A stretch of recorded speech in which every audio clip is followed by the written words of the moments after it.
안녕하세요. 우는 미니네 미니입니다. 3월이 되면 새학기가 시작되잖아요. 새로 어린이집에 입학하는 아이들도 있고, 새학기가 돼서 반이 올라가면서 새로운 선생님을 만나는 아이들도 있을 거예요. 3월은 부모님도 아이들도 새로운 선생님을 만나고, 선생님도 새로운 아이들과 학부모님을 만나는 긴장이 되는 시기이기도 해요.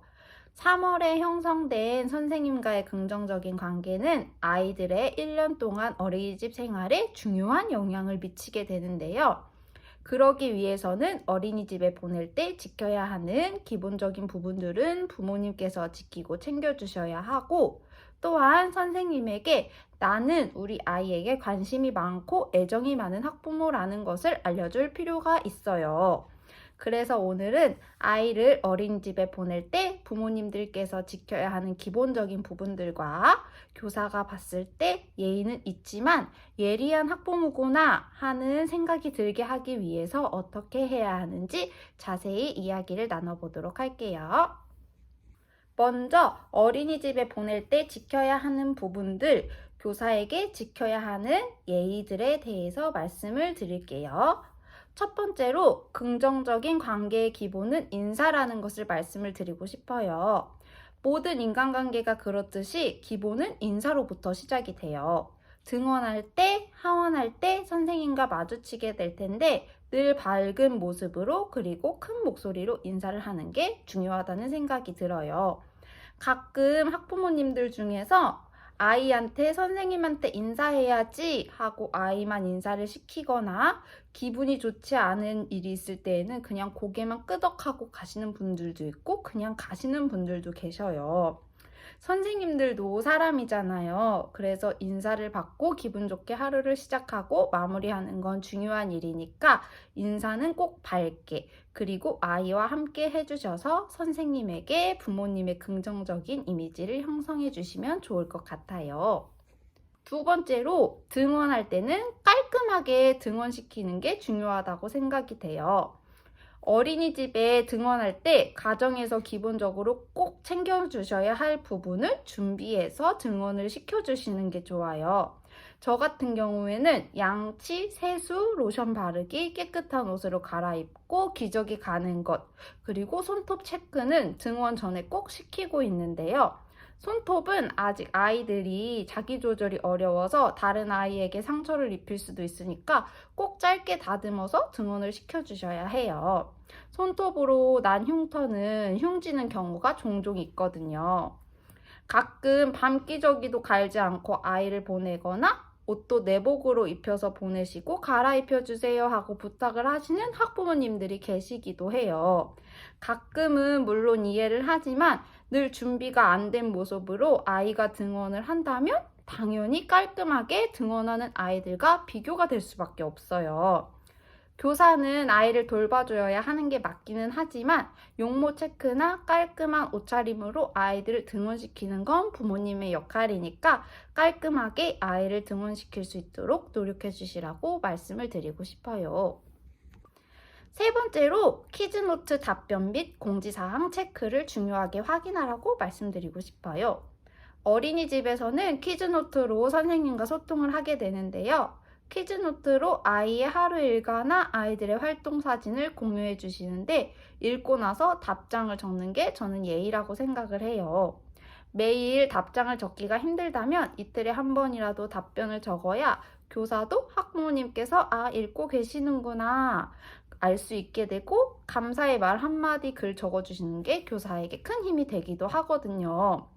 어린이집 교사가 아이를 보는 건 당연한 일이긴 하지만 어떻게 보면 집에서 내 아이 혼자 보기도 힘든데 하루 종일 봐주시는 감사한 분이기도 하잖아요. 그러니까 퀴즈노트를 통해서라도 감사의 마음을 꼭 전하시면 좋을 것 같아요. 또한 퀴즈노트에는 공지사항이 올라오고는 하는데 이런 일정들을 잘 체크해서 준비사항이나 날짜를 잘 챙기시는 것도 중요해요. 예를 들면 특별활동비 입금 날짜, 한복을 입고 오는 날 이런 식으로 특별한 일들이 일어나는 날짜는 꼭 체크를 해두시고 잘 챙겨주시는 것도 부모님의 중요한 역할이랍니다.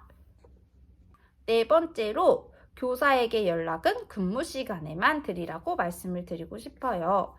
키즈노트의 장점은 부모님과 교사가 언제든 소통할 수 있다는 점이기도 하지만 가끔 부모님들께서 너무 늦은 시간이나 이른 시간에 연락을 하는 건 교사도 힘들 수 있어요.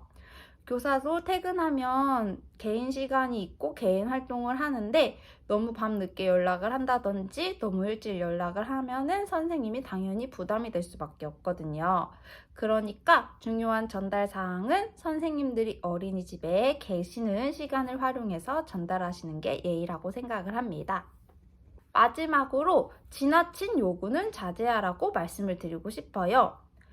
선생님은 아이들을 우리 아이만 보는 게 아니기 때문에 너무 요구사항이 많으면 교사가 힘들어질 수밖에 없어요. 예를 들면 어떤 부모님께서는 등원해서 몇 시에 우유 먹여주시고 우유 먹고 바로 유산균도 먹여주세요. 오후 몇 시 이후에는 간식을 먹여주지 마세요. 우리 아이가 저녁을 먹지 않거든요. 이런 식으로 디테일한 요구를 하기도 하는데 12개월이 지난 아이들은 먹는 시간이 조금 바뀌어도 큰 문제가 생기지 않는데 어떤 어머님께서는 이런 요구를 끊임없이 하셨던 분이 계세요. 이런 식으로 교사가 융통성 있게 할 수 있는 부분을 넘어서까지 지나친 요구를 하시면 선생님이 힘들어질 수가 있기 때문에 지나친 요구는 자제하는 게 우리 아이를 위해서도 좋답니다. 그럼 이번에는 우리 아이에게 내가 관심이 많구나를 알려줄 수 있는 예리한 학부모가 되기 위해서 할 수 있는 것들을 알려드리도록 할게요. 첫 번째로 아이의 정보 위주로 소통을 하라고 말씀을 드리고 싶어요. 가끔 학부모님들 중에서 아이에 대한 정보 말고 자신의 이야기를 하시는 분들이 계시고는 해요. 물론 간단한 이야기는 할 수 있지만 개인적인 감정이나 사정까지 드러낼 이유는 저는 없다고 생각을 하기 때문에 너무 모든 이야기를 다 할 필요는 없다고 생각을 합니다. 어떤 학부모님께서 자신의 가정 상황을 얘기하시는 분도 계셨고 어떤 분은 남편과 어떻게 만나서 어떻게 되었는지 이런 이야기까지 하시는 분도 계셨어요. 오히려 이런 디테일한 이야기는 부모님의 이미지에게도 좋은 영향을 주지는 않기 때문에 아이와 관련된 부분이 아닌 부분은 생각을 해보고 교사에게 이야기하는 게 좋다는 생각이 들어요. 두 번째로 교사에게 감정적으로 이야기하지 말라는 말씀을 드리고 싶어요. 아이에게 상처가 나거나 다치는 일이 발생하면 당연히 부모님은 화가 나고 그 감정을 다스리기 어려울 때도 있어요. 저도 그랬고요. 저도 아이 데리러 갔는데 아이가 턱이 심하게 교구장에 부딪혀서 멍이 들고 상처가 났더라고요. 선생님께서는 혼자 넘어졌다고 말씀을 해주셨지만 그 순간 너무 화가 났었어요. 하지만 한 번 더 생각을 해보고 왜 그런 상처가 나게 됐는지 알아야겠다는 생각이 들더라고요. 그래서 그럼 아이가 넘어진 시간대가 어떻게 되는지 여쭤보니까 통합보육 시간이 아님에도 불구하고 유의실에서 많은 아이들이 모여 있었던 거예요. 그래서 정신없는 상황 속에서 저희 아이가 넘어져서 상처가 난 것이더라고요. 그렇게 디테일하게 몇 시에 다쳤는지 왜 다쳤는지 여쭤보니까 다음부터는 아이들이 많으면 통합으로 보지 않고 각 반에 들어가서 활동을 하겠다고 말씀을 해주셨어요. 이렇게 당연히 화가 날 수 있는 상황이지만 교사도 놓칠 수 있는 부분이 분명히 있기 때문에 감정적인 표현이 아닌 조금 더 생각을 하고 이성적으로 판단하여 교사를 대하는 것도 학부모님에게 오히려 좋은 영향을 줄 수 있다는 것을 말씀드리고 싶어요. 세 번째로 내 아이에 대해서 더 많이 알고 있으라고 학부모님들께 말씀을 드리고 싶은데요. 가끔 교사에게 아이와 관련된 질문을 하는 것도 저는 부모님에게 매우 중요한 부분이라고 생각을 해요. 하루의 일과 중에 어린이집에 있는 경우가 더 많을 수도 있기 때문에 당연히 부모님이 모르는 모습도 어린이집 교사는 알고 있을 수 있거든요. 하지만 저는 부모님이 아이에 대해 더 많이 알고 질문을 해야 한다고 생각을 합니다. 그래서 하원 후에 가정에서 아이의 행동을 조금 더 자세히 관찰하고 아이와 이야기를 나누며 아이를 파악하는 건 중요한 역할이라는 생각이 들어요. 그래서 저는 질문을 할 때도 아이에 대한 관찰을 토대로 자세한 질문을 하려고 해요. 예를 들면 집에서는 부정적인 감정이 들면서 부정적인 감정이 들면 장난감을 던지는 행동을 보여서 걱정이 되는데 어린이집에서는 부정적인 감정을 어떻게 표출하나요? 라든지 집에서는 식사 시간에 싫어하는 반찬을 뱉어내는데 어린이집의 식사 시간의 모습은 어떤가요? 이런 식으로 집에서의 모습과 함께 말씀을 드리며 질문을 하는 경우가 많아요.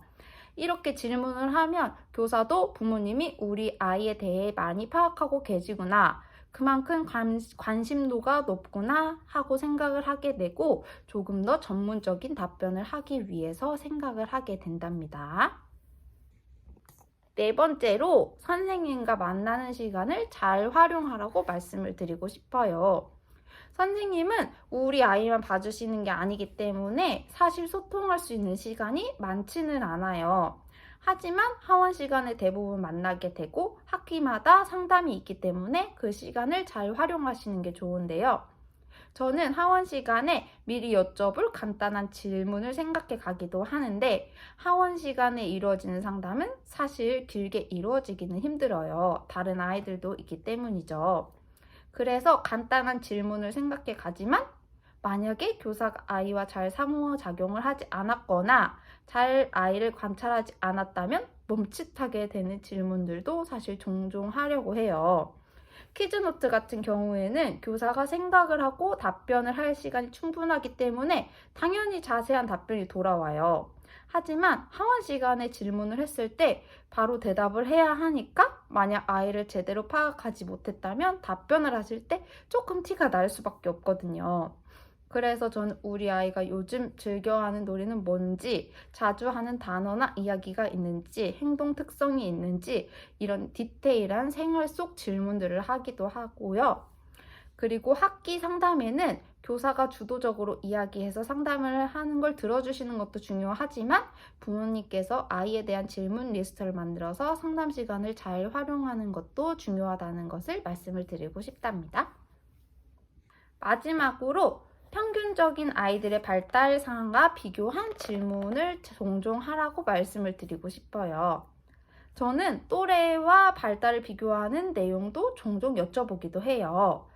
물론 아이들은 아직 발달이 다 다르고 다른 게 크게 중요하지는 않지만 어느 정도 평균 발달 상황을 따라가는 건 중요하거든요. 아무래도 교사는 그 연령에 대한 이해도가 더 높아야 한다고 생각을 하는데 요즘에는 인터넷도 너무 잘 되어 있고 정보도 많아서 학부모님들이 아이 발달에 대한 정보를 더 많이 얻기도 해요.